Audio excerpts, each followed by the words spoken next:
And welcome back to Morris Modified. So, as we begin pulling things apart and inspecting, I'll just start with how we got it running on 6. So, as I said, when we first inspected the car, it was running on 5 cylinders. We did get it to drive by putting a new battery in it.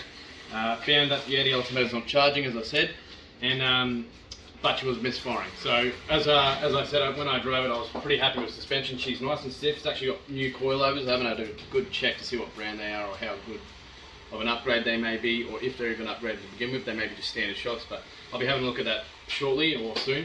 But I just want to get started on the engine and getting it sort of running reliable so I can test drive it and really sort of see where I'm at. So anyway, to get it running on 6 and find why it was running on 5 in the first place, this was the cause. So as you can see, these coil pack leads and plugs are okay, but I'm replacing all of them.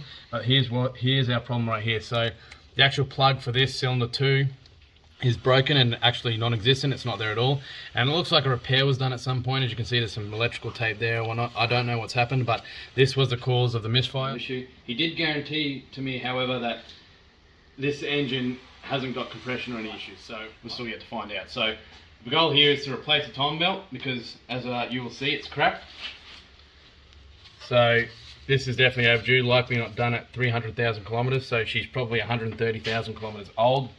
I don't know, but it's getting replaced. So we'll do a timing belt kit, we'll do a water pump, new coils, new plugs, new connectors for these leads, new alternator, and hopefully the alternator will be charging the battery, which will hopefully get the engine running reliably, and then I can maybe take it for its first test drive. But there are a few little things here I want to get rid of.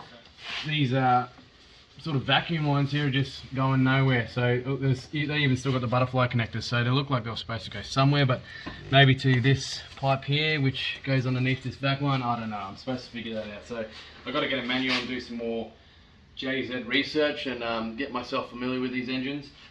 I am really excited to dive into this and hopefully build a knowledge and base where I hope to master this engine. I've always loved the 1JZ. 2JZ is obviously the big dog that everyone knows about, but the 1JZ is obviously just as renowned.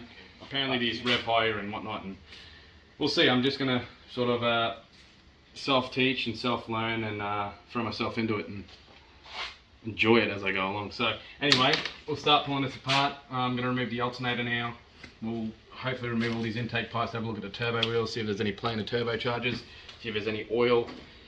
And fingers crossed we don't find any nasties that are too expensive or too big to replace, but everything's going to get rebuilt anyway. I am committed to getting this thing reliable, immaculate.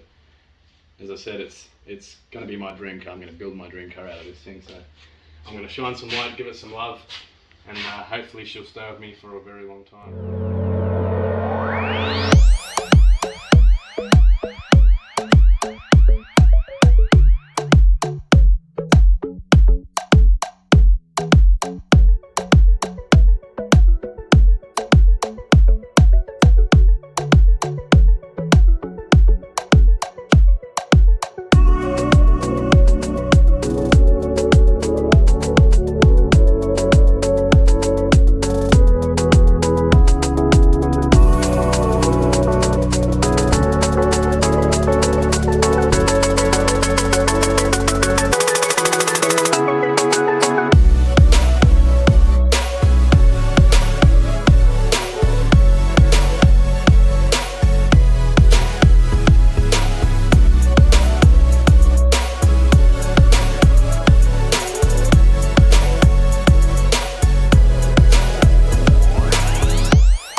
It is jumping around.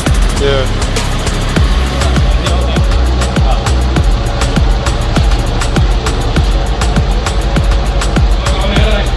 No. No. No change.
So this is what happens when you use your cheap, super cheap lock nut things.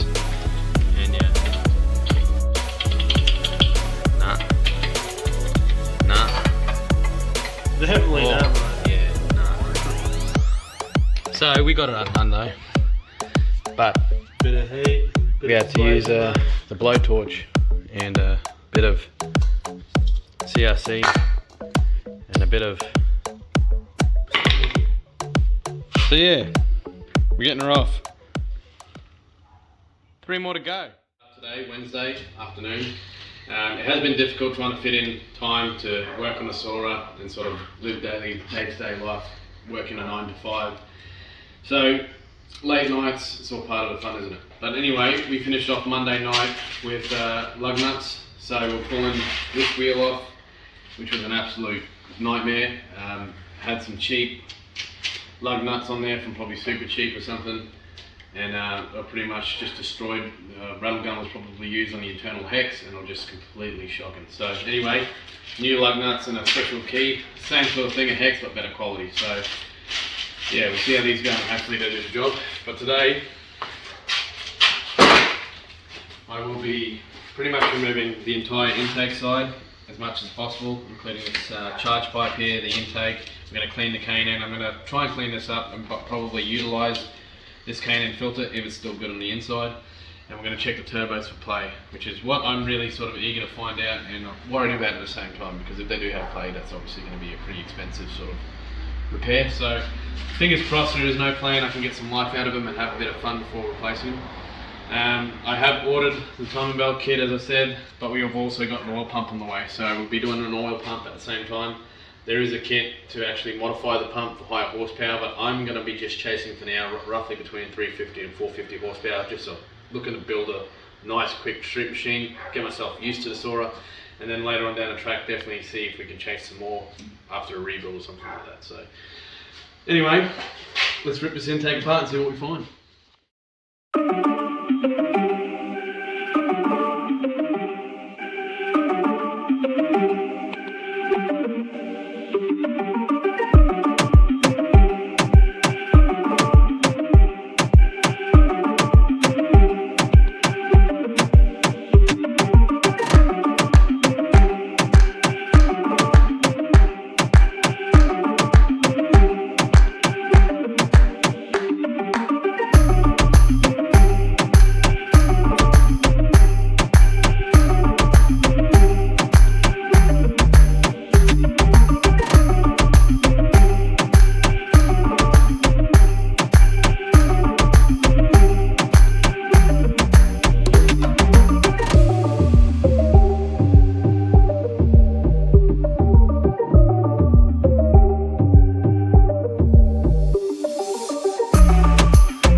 Right. So, as I was saying, you can have shaft play side to side like this IHI turbo here off an Isuzu truck. So you can have shaft play either side to side, because once the oil is pressurized in there, once the oil reaches the turbocharger, it coats it in pretty much a pressurized jacket, and the bush, it'll just sit there within the bush, within the coating of jacket under high pressure, it'll stay centered, or should stay centered. What you don't want is shaft play back and forth. If you've got any shaft play back and forth, what you find is the sort of under high boost and under pressure, when you've got play back and forth, you're actually wearing on that thrust bearing on this side. You're wearing the thrust bearing on this side, squishing it and wearing it away, and the turbine is going to be pushing the compressor wheel, which is this wheel here, into the housing, and that's where you get a seize, or where it's going to shave and sort of cause little bits and pieces to go through your intercooler and into your intake. So yeah, if you've got back and forth play, you're in trouble. Now I have very, very minimal on this turbo here. It's actually negligible. I'm actually a little bit happy about this one, but I'm worried about the rear one. I think the rear one's a bigger one, eh? I think the rear one's more prone to failure, but we won't know until I pull it apart. So fingers crossed, it's not too bad, but we'll see. I wonder if this big thing here might fit this in one day. Who knows? We'll find out later on.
I did expect that the turbos at 330,000 kilometers, if not replaced or rebuilt, would have issues. Now, as I said earlier, I'm very happy with the first turbo, but the second turbo is the one that's actually shown to wear. So, no play, but I will show you right now where the actual problem is. So, if I can get in there, this is the hardest one to get. So, if you can see on the edge of those blades, they're actually worn down on the very edges, and they're not actually smooth tipped. They're actually jagged, which is definitely not what you want to see in a turbo, at least as far as my experience. And you want it to actually look like this one here. So see how there's no wear on the actual edges of the turbocharger compressor wheel? That's exactly what you want to see. This one's a little worn, but nowhere near as bad as the rear turbo. So I'll just show you again. You get a better view like this. Yeah. Camera's on. And there you go. So she's no good. So now is the fun part or worrying part. Do I go 2 new singles? No. So two new twins, or do I go 1 big single? Yes. So accidentally ran into an upgrade we have to do now. So yeah, the car will definitely not be running for a while. So this warrants a lot more work. This means we may as well paint everything, we may as well clean up the entire engine bay. Heck, we may as well pull the engine at this point and actually paint the whole engine bay itself. It's actually, I am sort of happy about it because I didn't want to drive it and send it. I wanted to rebuild the car and, as I said, sort of restore it. I know it's a soarer, but it's my soarer, and it's a green soarer, so I'm not upset. I'm actually a little happy about that. It warrants me making this thing pretty, and it warrants me doing an upgrade now, which you can see I'm smiling because I do want a big single in there. And hey, maybe we'll look at cams and stuff too. So I'm getting an oil pump. I mean, these, from what I've never had any experience with 1JZs or 2JZs or any really Toyota engine besides the diesel and the 80 series, but from what I can see, the engine's not too hard to work on, and the most complicated thing on this engine so far that I've seen is the turbo setup. So anyway, I'm not too fussed. We'll keep diving into it, and I'll keep removing things, but at this point we're going to be sitting here for a lot longer. But hey, you get to see the build, you get to see this thing go from what it is now to what it will be in a few months' time. So I'm actually kind of excited now. So as for what's coming next after I pull these turbos off, we are pulling the tapper covers off, and that will give us a good look at the camshafts and their condition. I am definitely probably going to pull the sump off just so I can see obviously the crankshaft and big ends condition as far as I can see under there anyway. And check the engine condition all around. So as I pull this front end apart with the time out stuff, we're going to come to a decision whether we may as well just go for a rebuild and start Morris Modified off with a bang and rebuild the 1JZ and build it properly. So I'm excited about that, saying that. I mean, I say it like it's going to happen overnight because I would love it to, because I was really excited to drive this thing right off the bat. But unfortunately, I guess all good things come with patience, and I guess we're going to have to wait and take this build slow. So this warrants a proper restoration, which I'm quite excited about now. But it does mean this could take anywhere between 6 months to a year. So, I mean, we get to document this progress and you guys get to see it, so I guess I get to look back on it as well and see, this will be my first proper build. This is going to be my first build. Like the Navara was more of an upgrade here and there, but this is getting restoed now, so I'm glowing about it because I've been excited about doing this for a long time, and this car's warranting that as a proper restoration. So anyway, we'll keep diving into it. As far as what I'm going to be doing in the next video, the rocker hatch will be off, probably the sump will be off, I'll get some footage of that. We'll be checking the suspension, we'll be checking the transmission, the diffs, we'll be going through the entire car.